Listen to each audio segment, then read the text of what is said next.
You remember the pink hair, the earrings that sparked holograms, the synth-heavy battles of the bands that played out every Saturday morning. Jem and the Holograms felt like a fantasy built to last, but the way it ended was anything but magical. In 1988, one of the most ambitious animated shows of the decade didn't get a finale. No goodbye episode, no final concert, no resolution to the story it spent 3 seasons building. It simply stopped. And that wasn't a creative choice. It wasn't a cliffhanger. It was a business decision made far away from the characters and the audience that loved them. The show didn't fade out. It crossed an invisible line, and once it did, the story no longer mattered. This isn't the ending fans remember. It's the reason they never got one. Before we get to how Jem disappeared, we need to understand how it was built in the first place. I am not gonna let Eric Raymond get away with ruining my father's music company.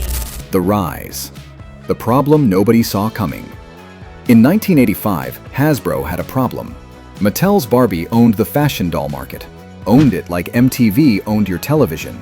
They needed something different. Something that captured the neon-soaked, synthesizer-fueled spirit of the mid-80s. Enter Jem. The concept was brilliantly simple. A rock star who was secretly a businesswoman. Powered by a holographic computer named Synergy. Jerrica Benton inherited Starlight Music. Cared for foster children called the Starlight Girls. Transformed into her glamorous alter ego through those iconic star-shaped earrings. The Partridge Family meets Knight Rider, with corporate intrigue. The show wasn't just selling dolls, it was selling a fantasy of empowerment, wrapped in hot pink packaging. But here's what made it special, and what would later make it vulnerable, what would eventually kill it. Father made you? Yes, and now I belong to you. When success gets expensive.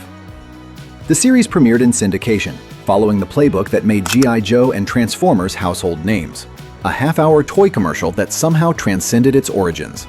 Each episode featured original songs, not licensed tracks, not recycled jingles, actual pop songs written specifically for the show. It was like cramming a music video into every episode, years before Glee made that concept mainstream. The rival band angle was pure genius. The Misfits weren't just villains, they were the bad girls you secretly rooted for. Pizzazz, Roxy, Stormer, rebellion against Jem's polished perfection, Grease without the leather jackets. Kids didn't just watch, they picked sides. Playgrounds became battlegrounds, hologram fans versus misfit loyalists.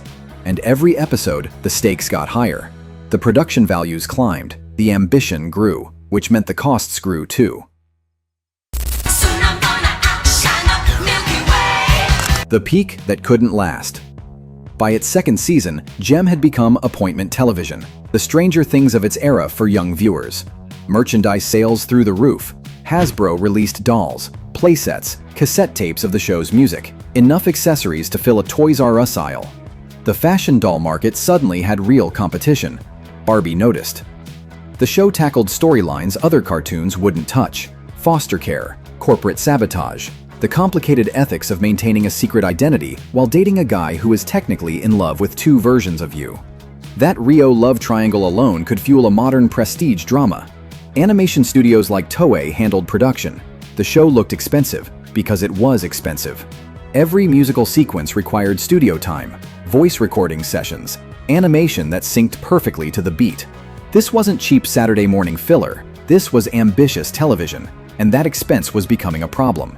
The kind of problem that doesn't announce itself, it just grows, quietly, in spreadsheets and quarterly reports. The right situation brewing behind the scenes? That's a whole other disaster we'll get to. Show's over, Synergy. The cracks start showing. 3 seasons might not sound short, but in the syndicated cartoon world of the 80s, it meant something was shifting. Transformers ran 4 seasons. G.I. Joe managed 5. Why did Jem tap out at 3? The doll sales, while strong initially, faced brutal competition. Barbie and the Rockers launched in 1986. Mattel's direct response to Hasbro's pink-haired threat. The market was fragmenting. Meanwhile, those animation costs kept climbing. Every original song meant more money, more time, more risk. The show that started as a toy commercial had become something bigger than its business model could support. By 1988, the writing was on the wall. But nobody told the fans. Nobody gave them closure. Nobody explained what was really happening. And there was something else, a number, an industry rule that would determine everything.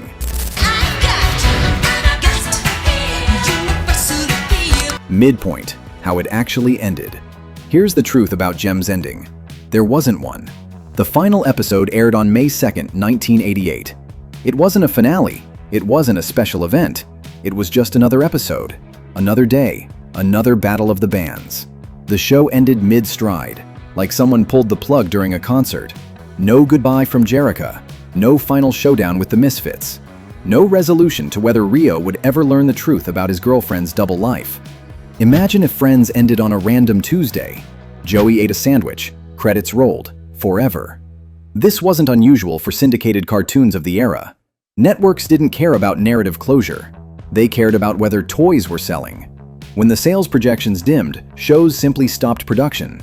Fans didn't know that then. They just waited, week after week, for new episodes that never came. The silence was deafening. Wow. Hey, is that all the welcome I get? The magic number. 65 episodes. That was the magic number for syndication packages in the 1980s. It allowed stations to strip programming, airing episodes daily without repeats for 13 weeks. Once a show hit 65, the financial incentive to produce more episodes dropped significantly. Gem hit that number and stopped. Not because the stories were finished, not because the creators wanted to end it, because the math said it was done. The show became the Firefly of its generation, beloved, canceled without warning, storylines dangling. The Jerica-Rio-Gem love triangle remained unresolved. Eric Raymond and the Misfits were never truly defeated. The Stingers, introduced in Season 3, barely got explored. Was there ever a plan for a proper ending? The records don't indicate any unproduced scripts, no alternate conclusions. The show simply fulfilled its contractual obligation and closed the studio doors. For Hasbro, it was business. For kids who grew up caring about these characters, it felt like abandonment, like the band just stopped showing up. No explanation, no farewell tour, just silence. The earrings. Yes, through them I can create any hologram you desire. The fall, the complications. Remember that rights situation? By 2004, creator Christy Marks publicly expressed interest in reviving Gem for modern audiences.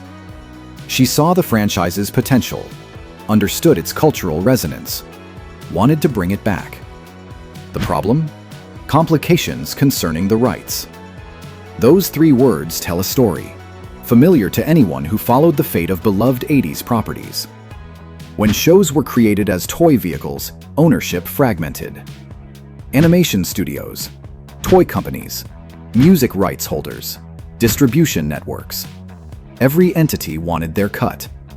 Every contract had clauses. Every lawyer had questions. Untangling that web required patience, money, lots of money. For years, Gem existed in legal limbo. The tapes existed. The fans existed. The demand existed. The clear path to revival didn't. It was like watching your favorite band break up over publishing disputes. The music was still there. You just couldn't hear new songs. And nobody could tell you when you would.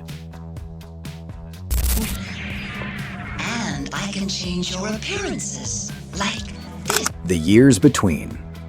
Throughout the 1990s and 2000s, Gem became a memory that wouldn't fade. Unlike Transformers or G.I. Joe, which received reboots and big-budget films, Gem remained frozen in 1988. Fans who discovered it through reruns or VHS tapes found themselves in a fandom without new content. The internet changed everything and nothing. Message boards and fan sites kept the flame burning. Fan fiction resolved the storylines the show never did. Amateur musicians covered those original songs. People wrote their own endings to that love triangle. The community stayed loyal. But corporate America moved slowly. Rights holders focused on properties with clearer paths to monetization. Gem was complicated, too feminine for the action figure crowd, too tied to a specific era for easy modernization. The show that once competed with Barbie became a cult artifact, treasured by those who remembered, invisible to everyone else. And every year that passed made the gap wider. The audience aged. The references grew more obscure. The window for revival kept closing. What could have been? When Jem finally returned, the results proved divisive. The comic book revival through IDW Publishing found success with longtime fans. But even those runs eventually concluded. Another incomplete chapter. Here's what stings. The original show never got its moment. No anniversary special. No animated reunion movie. No proper send-off for characters that defined Saturday mornings for a generation. The 70 episodes exist in amber, permanently incomplete. It's like owning every Star Wars film except the last 30 minutes of Return of the Jedi. You know the story. You understand the characters. You just don't know how it ends. Did Jerrica ever tell Rio the truth? Did the Misfits ever go legit? Did Synergy ever explain why she let this double life continue? These questions remain unanswered. Not because the creators chose mystery, because the spreadsheets said stop. The story ended when the money did, not when the narrative did.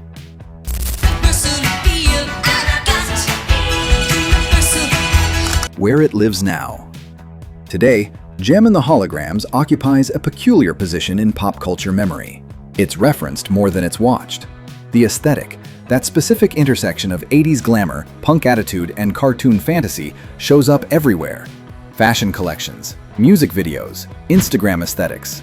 Artists cite it as inspiration without necessarily having seen full episodes. The show was ahead of its time in ways that weren't recognized then.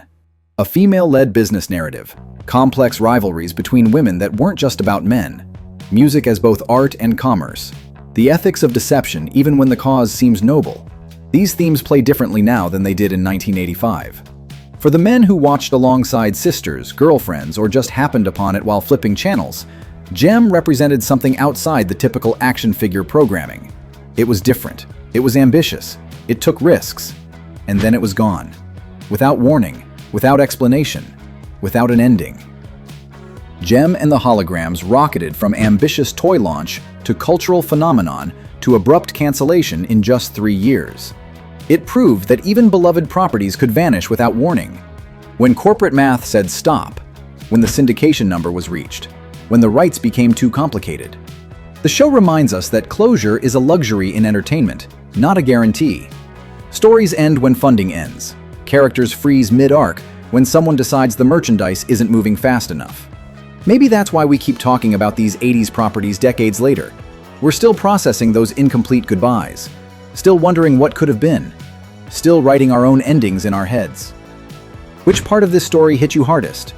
The love triangle that never resolved? The rights complications that lasted longer than the show? Or just remembering those Saturday mornings when the world felt simpler? Drop it in the comments. If this trip through the vintage vault brought back memories, hit subscribe. More deep dives into the shows that ended too soon are coming. Until next time, keep those earrings charged and your holograms running. Showtime, Synergy. Showtime!